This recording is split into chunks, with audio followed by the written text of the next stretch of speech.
Hey yo les gens, c'est Chouanimik, j'espère que vous allez bien. Moi en tout cas ça va nickel, comme d'habitude.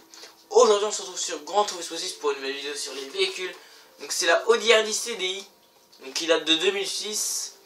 Donc elle fait 655 chevaux, 659 chevaux et 655 pp, voilà. Donc il y a aussi la version style modèle qui fait 675 chevaux et 668 points de puissance, mais elle est beaucoup plus moche je trouve.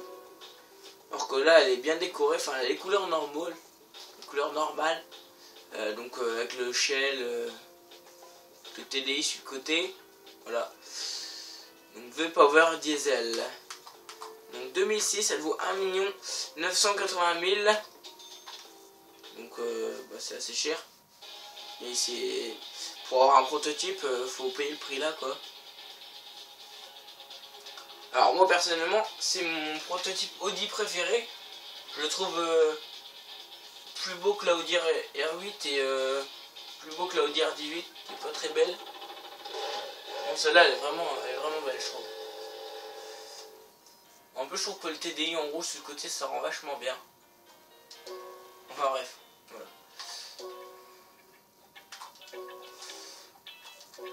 Ici il y a puissance. Turbo. Alors avec ce turbo là on passe à 1210 chevaux, ce qui est énorme. Wow. Alors de base on est d'accord. Il y a 659 chevaux. On va arrondir à 660 hein. Et donc là on double quasiment. On passe de 659 chevaux à 1210 chevaux. Et de 655 pp à 717 pp. C'est vraiment énorme. J'ai jamais vu ça. On double quasiment le machin.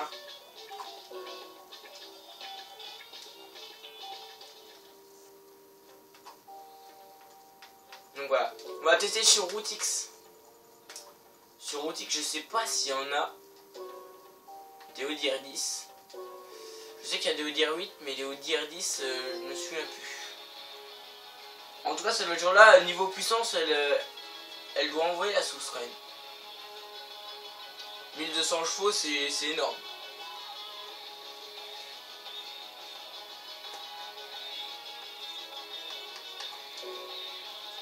Alors que celle-là, je pense au moins aller à 450. Hein. Ah, celle-là, elle va envoyer la sauce, à mon avis. Après, niveau tenue de route, c'est peut-être pas parfait. Mais niveau vitesse, celle-là, à mon avis, avec 1200 chevaux, je peux vous dire qu'elle va envoyer la sauce. J'espère qu'elle tient bien la route par contre. Après niveau carburant, j'aimerais bien qu'il y ait une bonne dose de carburant. Enfin qu'elle consomme pas trop aussi. Alors déjà, de première vue, elle a une accélération, une très bonne accélération, elle envoie la patate. Voilà, je suis déjà à 390, 400, allez hop. Alors les phares arrière ils sont roses. Ce qui fait assez stylé je trouve, contrairement aux phares habituels qui sont normalement rouges. Et donc là on a des phares roses à l'arrière, puis les phares avant ils sont normaux hein. 423. Oh celle-là elle a la patate hein. Celle-là elle envoie la sauce. Ensuite vue intérieure, c'est presque la même que dans la Audi R8, en mieux je dirais. Le volant il est un peu carbonisé. Avec le volant il est trop réaliste. Le volant il est vachement bien fait. Donc là 436. Ouais, 436 km/h pour la Audi R10. Voilà. Donc ouais, le volant comme je disais il est super bien fait avec des boutons dessus. Le dessus en carbone. Un petit écran sur le volant. Vraiment l'intérieur super bien fait sur cette voiture là. Donc vraiment bien réussi l'intérieur. À l'arrière il y a des bavettes avec marqué Audi TDI Power. Parce que celle-là c'est un diesel Shell V-Power. C'est une diesel celle-là.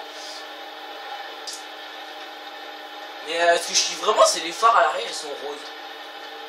Bon, par contre en tenue de route, on sent que elle a deux doigts de partir en couille quand même. Hein. Elle a une très bonne direction. Mais tenue de route, c'est bof. Hein.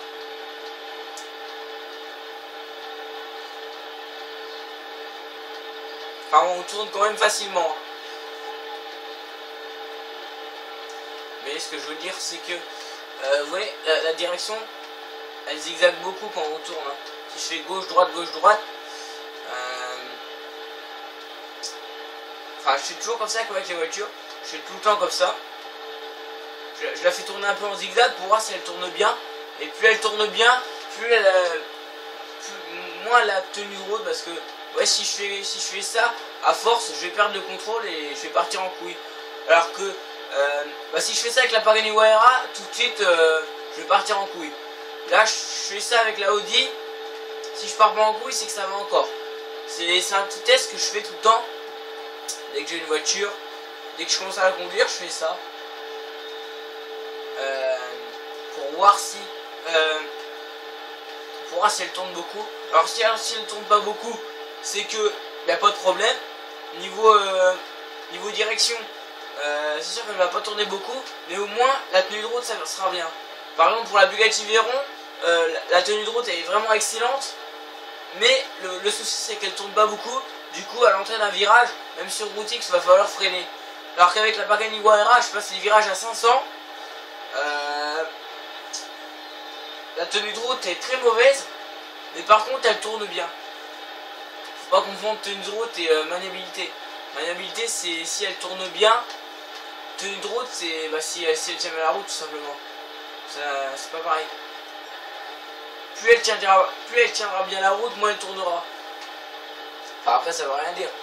Mais par exemple avec le Red Bull Gran Turismo X 2011 là, celui-là, il y a vraiment tout qui est bien. La tenue de route est excellente. La maniabilité est excellente également. Vraiment sur le véhicule là, il n'y a rien à dire. La vitesse est excellente, la maniabilité est excellente.